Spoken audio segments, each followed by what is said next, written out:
Yamaha R7, silipin natin ngayong araw. Tara!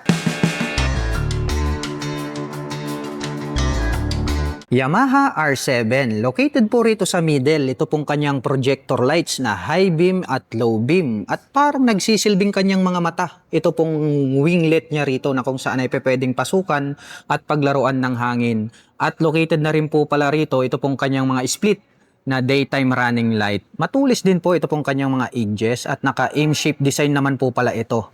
At dito po sa kanyang front face cover, may nakalagay naman po rito na decal na R7. At ito pong kanyang windshield is clear color po ito. Located po pala rito sa harapan. Ito pong kanyang mga side mirrors at diecast na po yung kanilang ginagamit dito. At ito po ay na-flip-flip. Dahon type naman po ito pong kanyang side mirrors. At ito pong kanyang mga turn signals ay naka-pop up. Naka-LED na rin po yan. Located po yan dyan sa may ibaba. Silipin naman po natin ito pong kanyang side profile. Napakabangis din nito pong kanyang side profile. Nagkaroon po siya rito ng naka-emboss na part, may deep lines. And then may nakalagay naman po rito na R7 na combination ng blue at saka cyan color. At ito po pala ay gumagamit ng adjustable na front inverted forks na black color. At ito po ay equipped with dual rotor disc brake with 4-pot calipers. At ito po ay equipped with anti-lock braking system. Meron na po pala siyang additional rito na reflector na bilog. Itim din po ang kulay nito pong kanyang front fender. At blue color naman po ito pong kanyang wide design na cast wheel. At ang sukat naman po ng kanyang gulong rito po sa harapan ay meron po itong sukat na 120 by 70-17. At ito po ay naka-tubeless na po siya. Dumako naman po tayo rito sa itaas. Silipin po natin ito pong kanyang meter panel display. Naka fully digital meter panel display na po ito. At meron po siyang light indicators dito po sa bandang itaas. At ito pong kanyang handlebar is die-cast po ito. Nandirito po pala sa bandang gitna, ito pong kanyang ignition. Gumagamit po ito ng mechanical key at meron na rin po siyang lock dyan. Kitang-kita po natin dito yung kanyang adjustable na front suspension, yung kanyang compression. At pagdating naman po sa kanyang mga button selectors, meron po itong passing light, high beam and low beam, turn signal selectors at horn. Meron din po siyang button para po sa reserve and then select rito. Habang dito po sa kabila, meron po itong engine kill switch, hazard button, at yung kanyang electric starter. Ito pong kanyang mga handle grip is black color po siya. Habang chrome color naman po, ito pong kanyang clutch lever. At chrome color din po, ito pong kanyang front brake lever. Brembo po pala yan.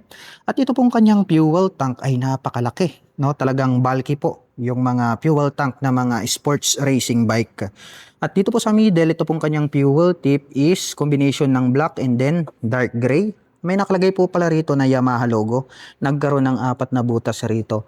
At ito po pala ay mayroong fuel tank capacity na 13 liters. At ang Yamaha R7 ay meron po itong seat height na 835mm. At meron naman po itong ground clearance na 135mm.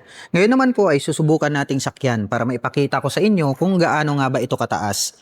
Para po sa mga magtatanong, ang aking height is 5'6". Makikita nyo naman, tiptoe tayo, kunting-kunti lang naman. Kaya masasabi ko na more comfortable po ito para sa mga tulad ko na 5'6" in height. At ito pong kanyang upuan is heart shape po siya. Black color po ito. Mas mataas po yung ating back rider seat at medyo diamond shape siya, no, na maliit lang. Meron po siyang belt rito at meron po siyang susian rito sa bandang gitna.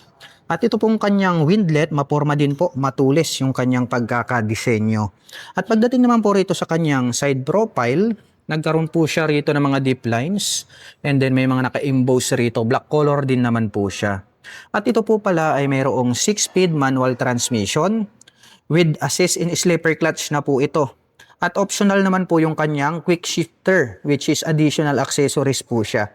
Mayroon po itong side stand na tubular, ngunit wala po itong center stand. Ito pong kanyang engine cover is black color po siya.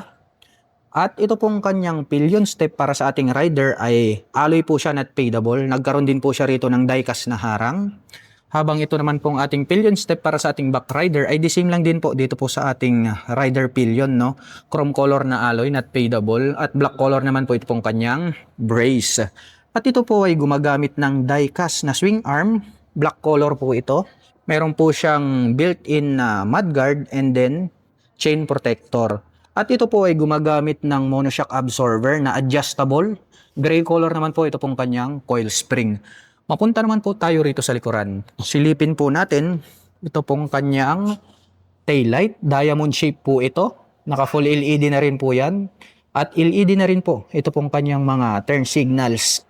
Meron po itong plate light, may light reflector sa gitna, at ito pong kanyang rear fender, yung kanya pong nagsisilbing plate holder.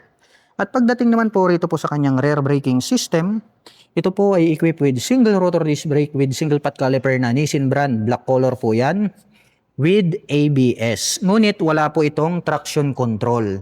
At ito po ay nakaka-cast wheel na blue color. At ang sukat naman po ng kanyang gulong rito po sa likuran ay mayroong sukat na 180 by 55-17. Tubeless na po yan. At ang brand po ng kanyang stock na tires is Bridgestone po siya.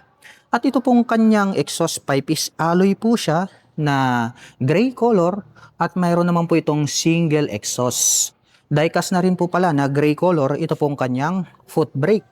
Ito pong kanyang engine cover is black color, may naka-intact naman po dyan na Yamaha. At pag-usapan naman po natin ang kanyang engine specifications. Ito po ay mayroong 689 cubic centimeter engine displacement. Naka-inline 2-cylinder dual overhead cam, 4-stroke with 8 valve. At ito po ay nakakapag-provide ng maximum power na 54 kilowatt at 8,750 RPM. Habang nakakapagbigay naman po ito ng maximum torque na 67 Nm at 6,500 RPM. At ang presyo ng Yamaha R7 ay nagkakahalaga po ito ng 598,000 pesos. At kung gusto mo naman pong kumuha ng hulugan ay kailangan mo pong mag-down payment ng 119,600 pesos.